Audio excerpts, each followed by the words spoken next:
7절 말씀입니다. 오늘 말씀은 누가복음 10장 25절에서 37절 말씀입니다. 신약성경 109페이지입니다. 신약성경 109페이지 누가복음 10장 25절에서 37절 말씀입니다. 우리 한 절씩 교독하겠습니다. 어떤 율법 교사가 일어나 예수를 시험하여 이르되 선생님, 내가 무엇을 하여야 영생을 얻으리까?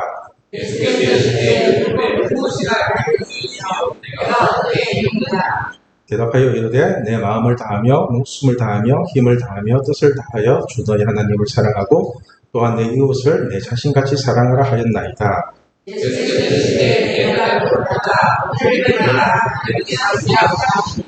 그 사람이 자기를 옳게 보이려고 예수께 여짜오되 그러면 내 이웃이 누구이니까?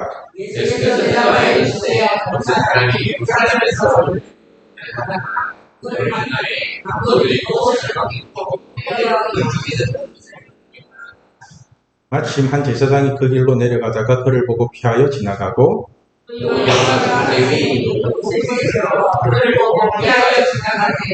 어떤 사마리아 사람은 여행하는 중 거기 이르러 그를 보고 불쌍히 여겨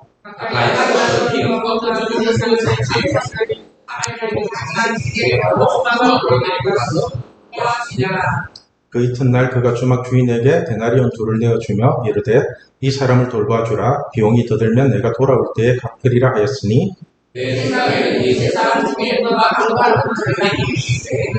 같이 읽겠습니다. 이르되 자비를 베푼 자입니다. 예수께서 이르시되 가서 너도 이와 같이 하라 하시니라. 아멘. 오늘은 나의 이웃을 정확히 알면 사랑이 쉬워진다. 나의 이웃을 정확히 알면 사랑이 쉬워진다라는 주제로 하나님의 마음을 알아가도록 하겠습니다. 우리가 교회를 다니면서 가장 많이 듣는 얘기가 하나님 사랑, 이웃 사랑인 것 같습니다. 그런데 제가 헷갈리는 게 뭐냐면은 하나님 사랑은 정확히 알겠는데 이웃 사랑이 뭔지를 잘 모르겠다는 겁니다.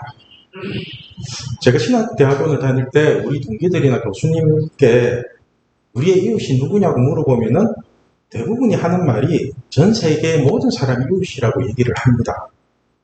사실 이렇게 원론적으로 대답을 하면은 자신은 거룩하고 똑똑해 보일지는 모르지만 실질적으로 우리가 행할 수 있는 것은 아무것도 없습니다. 우리가 뭔가 답을 찾을 때는 구체적으로 찾아야 행함을 할 수 있는 것이지 이런 식으로 광범위하게 답을 잡아버리면은 이론적으로는 맞을지는 몰라도 우리가 할 수 있는 것이 아무것도 없게 됩니다. 여러분은 자신의 이웃이 누구라고 생각하십니까?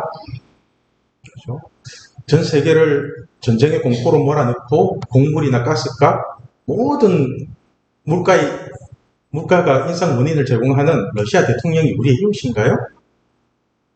아니면 지금도 핵개발로 우리를 위협하는 북한의 김정은 씨는 우리의 이웃인가요?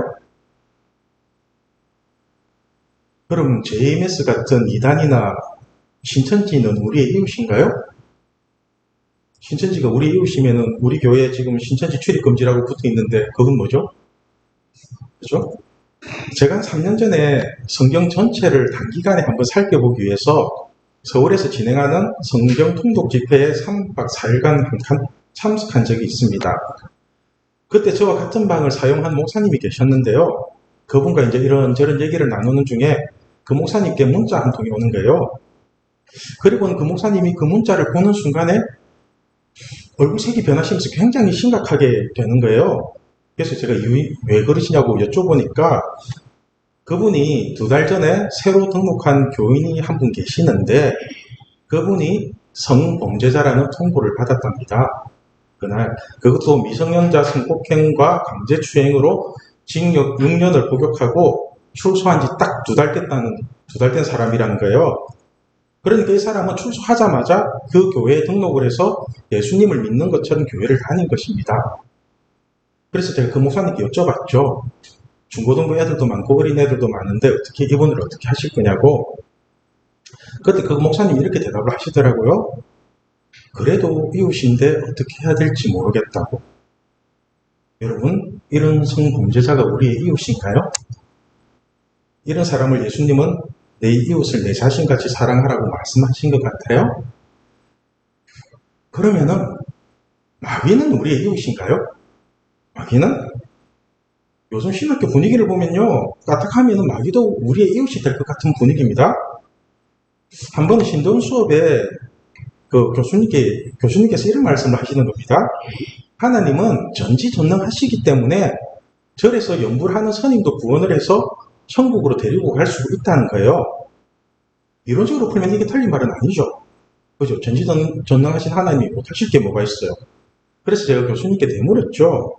교수님, 그 스님이 구원을 받았다면은 절간을 버리고 교회에 와서 최소한 주기도문을 외우고 있어야 되는 거 아닙니까?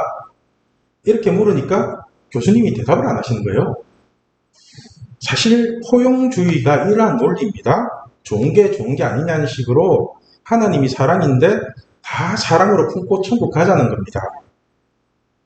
제가 자꾸만 성경을 이론적으로 풀면 안 된다고 하는 이유가 뭐냐면은 이러한 논리로 성경을 해석하면은 우리가 예수님을 잘 믿을 이유가 1도 없습니다.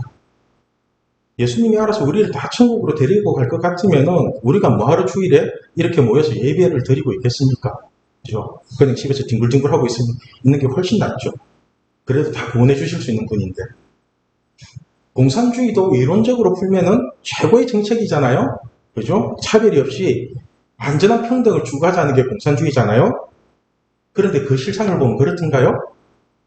공산주의는 1%의 지배계층이 99%를 장악하는 게 공산주의입니다.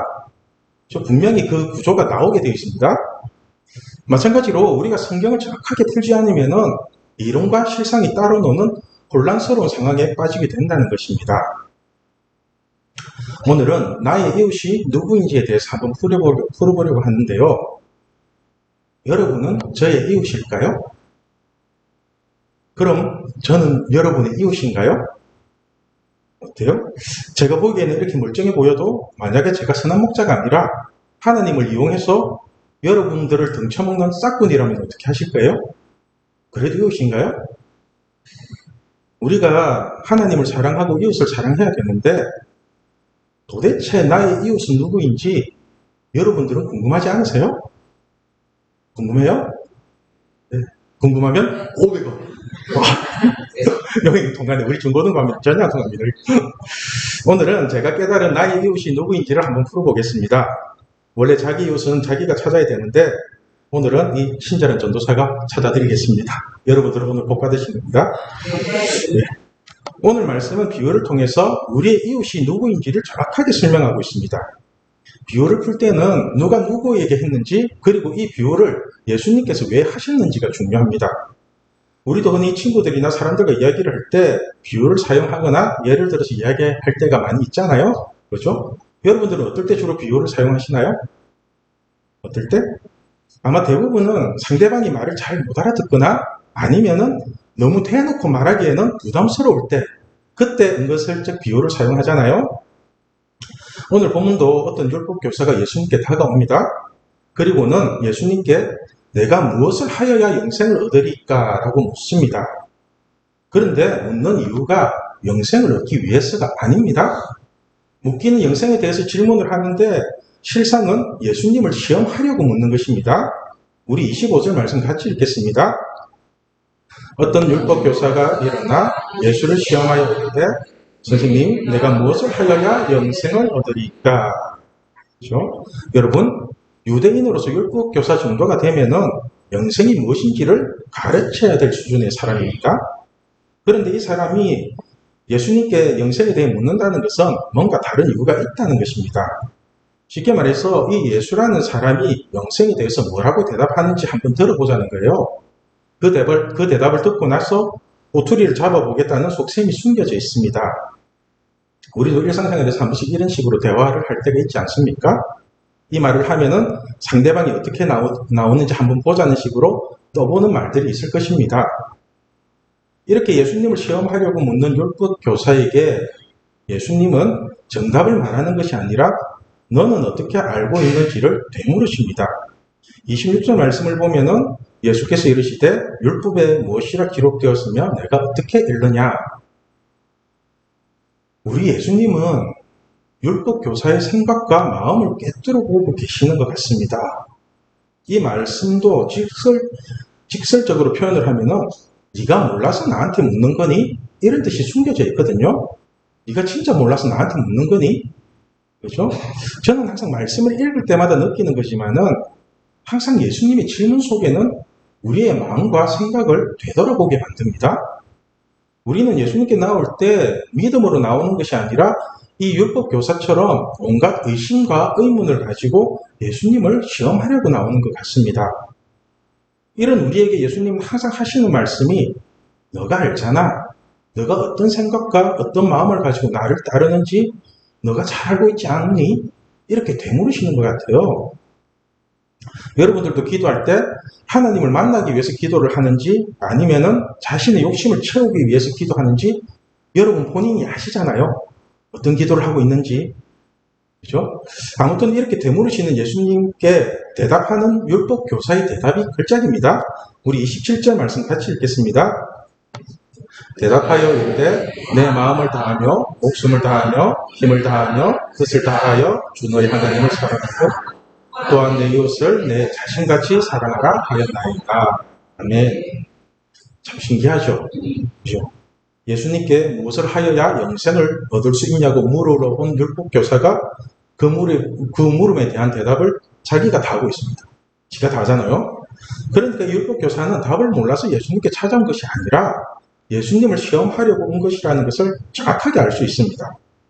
우리식으로 표현을 하면은 이 율법교사는 예수님을 살짝 간을 보고 있는 것입니다. 마치 뱀이 아담과 하와를 톡톡 건드려서 선악과를 먹게 하듯이 그런 식으로 살짝 간을 보는 거예요. 떠본다고 하죠. 이런 율법 교사에게 예수님은 가장 민감한 곳을 건드립니다. 그것이 바로 28절 말씀입니다. 우리 같이 읽을게요. 예수께서 이르시되 내 대답이 옳도다 이를 행하라 그러면 살리라 하시니. 참 많은 생각을 하게 하는 말씀입니다. 내 대답이 옳도다 이를 행하라 그러면 살리라. 우리는 옳은 말을 하고 바른 소리를 내면은 스스로가 옳고 대단한 줄로 착각을 하며 사는 것 같습니다. 그런데 예수님은 옳은 말을 하는 것과 옳게 사는 것은 별개라는 거예요. 여러분 속지 마십시오. 옳은 말을 한다고 해서 절대로 옳은 사람이 아닙니다. 특히나 정치인들은 선거 때마다 옳은 소리를 하고 맞는 말만 하고 있습니다. 그런데 정작 그 사람들의 삶이 옳은 것 같습니까? 그렇죠? 정치인들을 비난하는 것이 아닙니다. 우리 스스로가 깨달아야 한다는 거예요. 우리가 하나님의 말씀으로 살아갈 때 우리의 삶이 옳은 것이고 우리의 삶이 거룩해지는 것이지 입으로만 떠드는 말씀은 자신을 속이고 하나님을 속이는 것에 불과한 것입니다. 어쩌면 우리가 행함없이 옳은 말만 하는 것은 예수님을 시험하려고 온 율법 교사의 모습일지도 모릅니다. 다 아는 것처럼 자기 똑똑한 척은 다 하지만은 삶에서는 한 말씀도 제대로 행하지 않고 사는 모습이 우리의 모습인 것 같습니다. 이런 우리에게 예수님은 네가 옳다고 말하는 그것을 행하라고 하십니다. 그것을 행하라고. 그 이유가 뭐예요?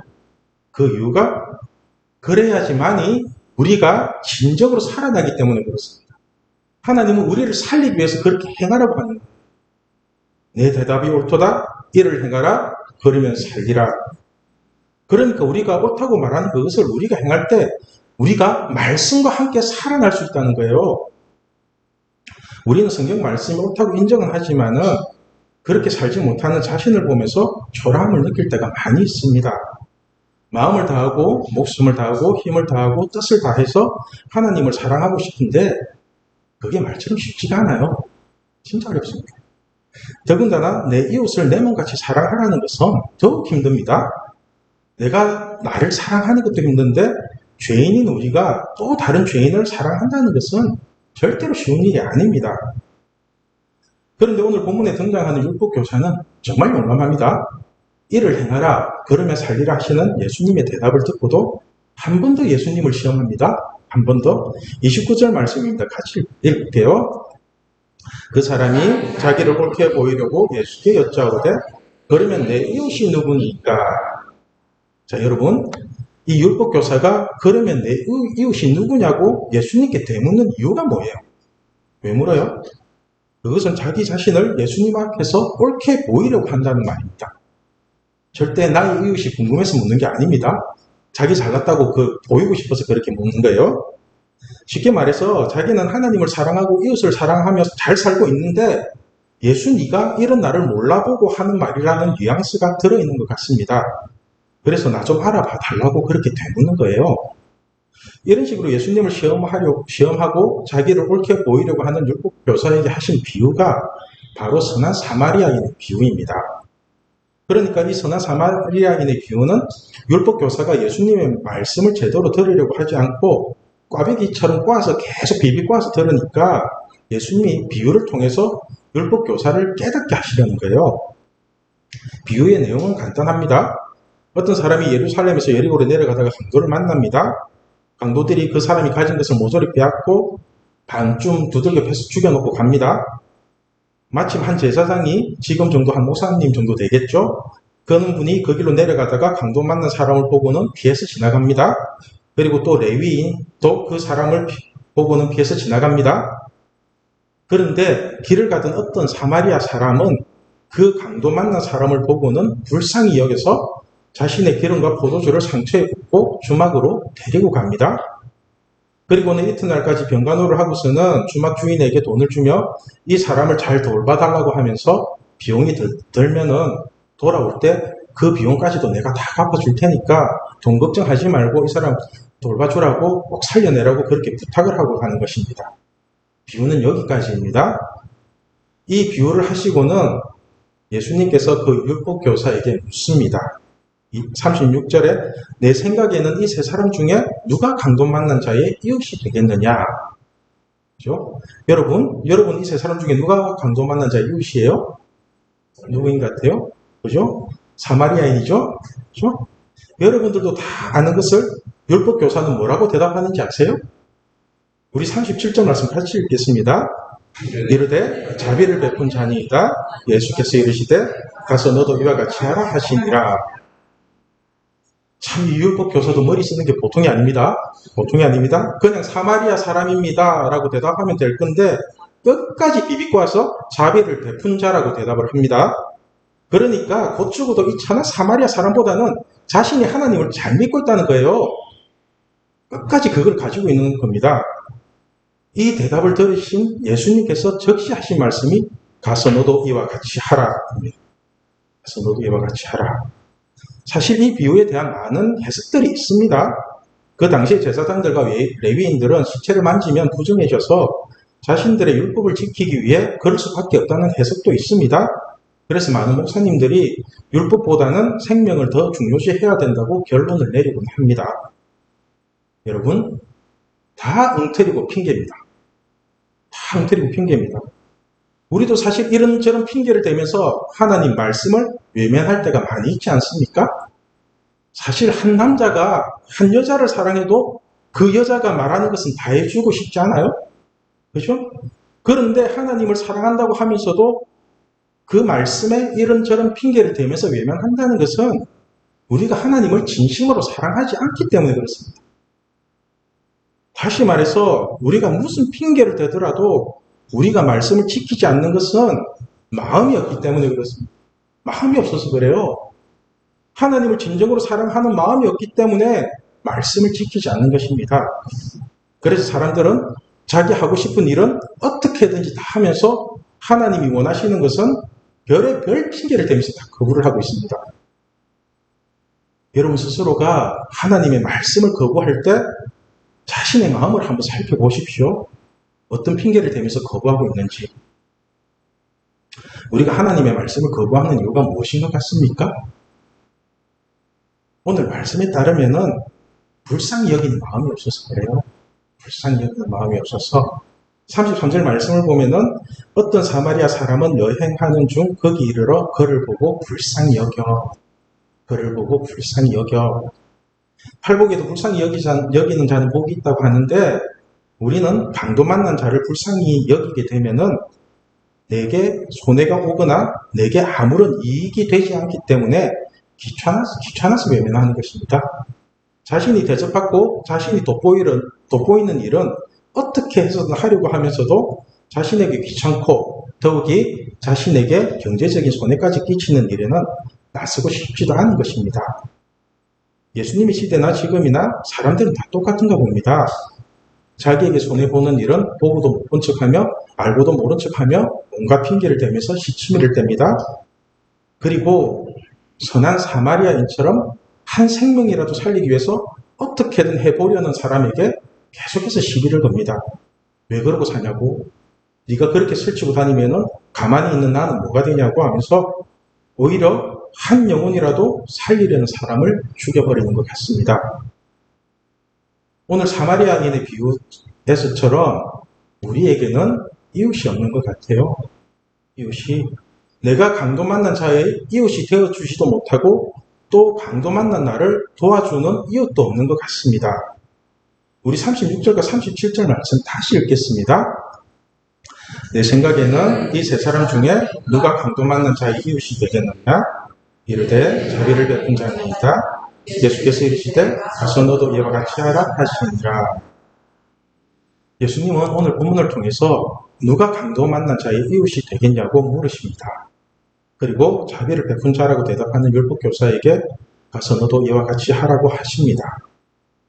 여러분, 예수님은 율법 교사에게 왜 너도 이와 같이 하라고 하셨을까요? 그리고 지금 이 본문을 읽는 우리에게 무엇을 말씀하고 싶으실까요? 저는 오늘 본문을 읽으면서 과연 나의 이웃은 누구일까를 곰곰이 생각해 봤습니다. 나의 이웃은 누구일까? 왜 예수님은 나의 이웃을 하나님을 사랑하듯이 사랑하라고 하셨을까? 저는 예수님을 믿기 전에는 제가 강도 만난 자라는 사실을 모르고 살았습니다. 그런데 예수님을 만나고 나서 보니까 제가 바로 세상에서 강도 만난 자였습니다. 세상은 나에게 고통만 주고 아픔만 주는 진짜 강도 같은 존재였습니다. 마귀가 지배하는 세상은 오직 자기 이익밖에 모릅니다.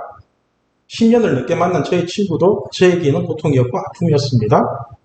심지어 저의 가족들까지도 저에게는 고통이었고 아픔이었습니다. 왜냐하면 나를 사랑으로 대하는 것이 아니라 자기의 이익만 따지면서 저를 이용하는 느낌이 항상 있었어요. 항상. 그 느낌이 저에게는 너무나 큰 상처였고 아픔이었습니다. 이름은 친구이고 이름은 가족인데 그 관계를 이용해서 저를 가장 힘들게 하는 사람들이었습니다. 서로를 위하고 챙겨줘야 될 사람들이 자신의 이익을 계산하면서 서로 써먹는다는 게 얼마나 큰 고통이고 아픔인지 아십니까? 오늘 비유처럼 저도 예를 들어서 설명하겠습니다. 저는 지금 마트에서 배달 일을 하고 있습니다. 손님들이 이제 장을 본 물건을 집까지 이제 배달해 주는 그런 알바를 하고 있거든요. 이렇게 배달 일을 하다 보면은 저에게 웃으면서 접근하는 아줌마들이 있습니다. 제가 생긴 건 이래봬도 배달 일 가면은 아줌마들한테 인기 굉장히 많습니다. 이 아줌마들이 굉장히 친근한 얼굴로 저에게 다가와서는 생글생글 웃는 얼굴로 우리 기사님 인상 참 좋으시네요 하면서 더운 날씨에 고생도 참 많습니다 이렇게 얘기를 해요. 그렇게 가진 아양을 다 떨면서 맨 마지막에 하는 말이 뭔지 아세요? 그게 뭔지 아세요? 이 물건 좀 빨리 갖다 주세요. 이 물건 좀 빨리 갖다 주세요. 여러분, 이 아줌마들이 저에게 왜 접근을 했을까요? 그죠? 그렇게 친한 척 빵긋빵긋 웃는 얼굴 저에게 접근을 한 이유는 저를 위해서도 저를 사랑해서도 아니라는 거 아시죠? 그죠? 오직 자기의 물건을 빨리 받기 위해서 저에게 친한 척하며 접근을 한 것입니다. 여러분, 과연 이런 아줌마들이 저의 이웃일까요? 저에게? 이런 아줌마를 제가 제 자신처럼 사랑을 해야 되나요? 여러분 조심하십시오. 모든 사람이 자기 이익을 위해서는 다 이렇게 친한 척하며 접근을 합니다.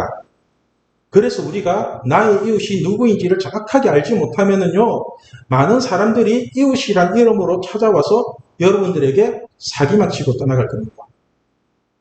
오늘 우리 아침에 올랐던 그걸도 그는가하고 비슷해요. 창세기 3장에 나오는 뱀도 하와에게 접근을 할 때 아주 친절한 이웃처럼 다가와서 선악과를 먹게 만들었다는 것을 명심해야 합니다. 그렇게 다 해줄 것처럼 다가옵니다.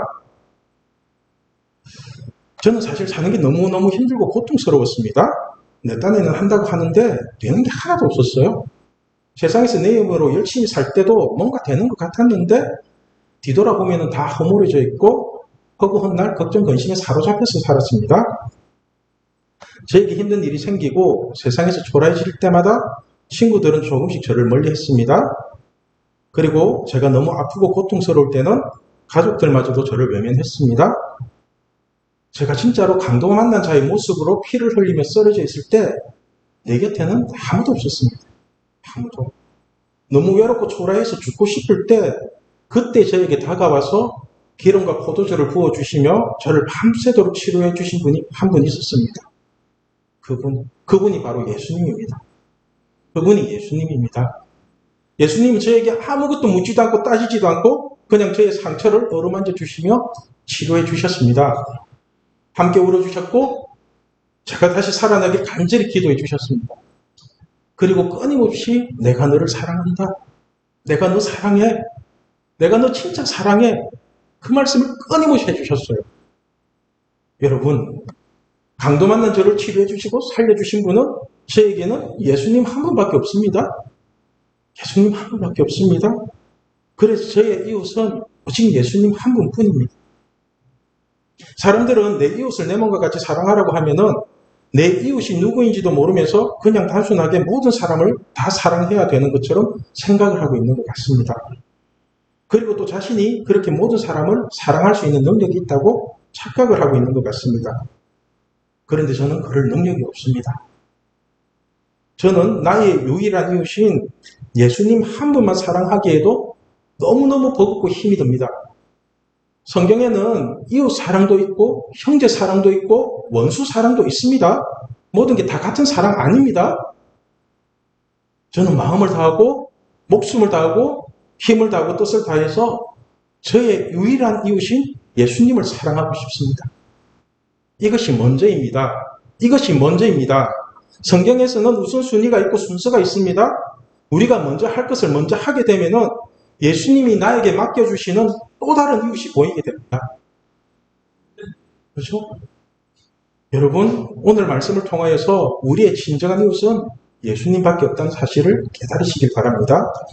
그리고 저와 여러분을 위해 십자가에 죽기까지 사랑하신 그 예수님을 여러분들도 사랑하시길 바랍니다. 네. 오늘 말씀과 병행 구절인 마태복음 22장 37절에서 40절 말씀 우리 같이 읽겠습니다. 예수께서 이르시되 내 마음을 다하고 목숨을 다하고 뜻을 다하여 주 너희 하나님을 사랑하셨으니 이것이 크고 첫째 되는 계명이요 둘째도 그와 같으니 내 이웃을 내 자신같이 사랑하라 하셨으니 이 두 계명이 온 율법과 선지자의 강령이니라. 둘째도 그와 같으니 이 말씀은 첫째 계명과 둘째 계명이 같다는 것입니다.